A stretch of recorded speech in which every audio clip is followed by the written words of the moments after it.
move now to the war in Europe, where after getting immense pressure from its NATO allies, Germany has agreed today to send much-needed battle tanks to Ukraine. German Chancellor Olaf Scholz announced this morning the shipment of what are known as Leopard 2 tanks. Berlin had previously resisted calls to send the vehicles to the region, but today Scholz announced the reversal, citing, quote, intensive consultations between Germany and its Western allies. Joining us now, we have a top defense official from one of those NATO allies, Permanent Secretary of the Estonian Ministry of Defense, Kusti Salm. And I would like to start with what Estonia is doing to help Ukraine, because there was a big announcement within the past week. Can you share that with us?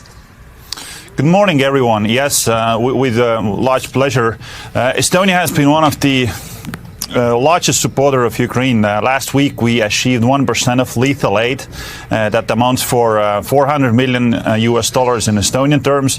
But if we would translate it into the US terms, it would be 220 billion euros. So it makes us the largest contributor to the aid to Ukraine.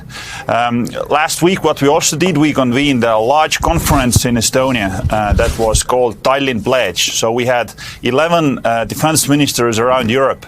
And they pledged the biggest ever package from European allies, and this was a very, very strong and encouraging message for all the other allies that we need to keep the fight. It's extremely important that Ukraine would win this war. And I'm, very happy to see that it's U.S. and other allies who are keeping this leadership. Mr. Secretary, how important is it that those tanks, the German tanks and also the U.S. Abrams tanks are shipped to Ukraine? How big of a difference will that make in the months ahead? It's going to make a large difference, and I would divide it into two different chapters. First is the battlefield edge. They can form units that can advance on the battlefield, and they can make a difference there. But even more importantly, it's another chapter in the aid to Ukraine.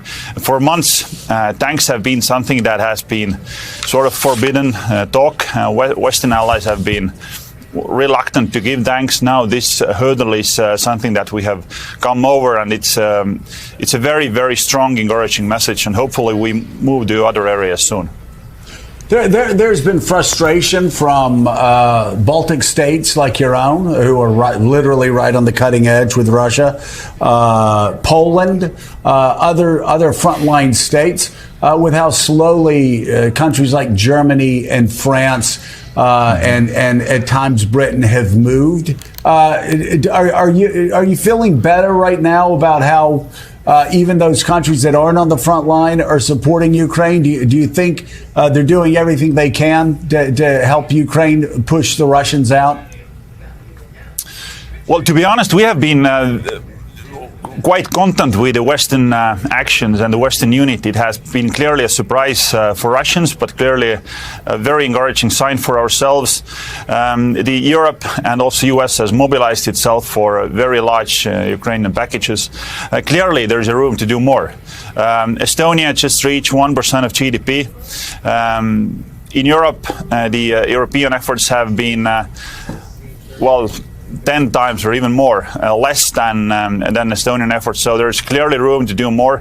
But at the same time, we need to acknowledge that in diplomacy, mocking your allies or embarrassing them is never a good strategy. We need to find ways how to help them to get over hurdles. And I think the whole process that led for Germans to give tanks was a very, very good example of how close the allied leaders are and how we can actually achieve results when we are focused to the end result. Right. And finally, Mr. Secretary, how important is it? Can you explain to Americans how important it is to have Finland and Sweden in NATO? So now, as Admiral Stavridis likes to say it turns the Baltic Sea into a NATO lake. Well, you pretty much explained it. This is the moment where the diplomats are actually needed. it's not only diplomats who drink champagne and go to receptions. They need to get to the results, and I'm very confident that Sweden and Finland, both our very close allies, will get to the alliance and make the difference and turn the Baltic Sea into the NATO's internal lake. Permanent Secretary of the Estonian Ministry of Defense, Kusti Salm, thank you. It's our honor to have you on this morning. Thank you very much for joining us. Thank you. We greatly appreciate Thank you very your much. leadership and the leadership of Estonia. Absolutely.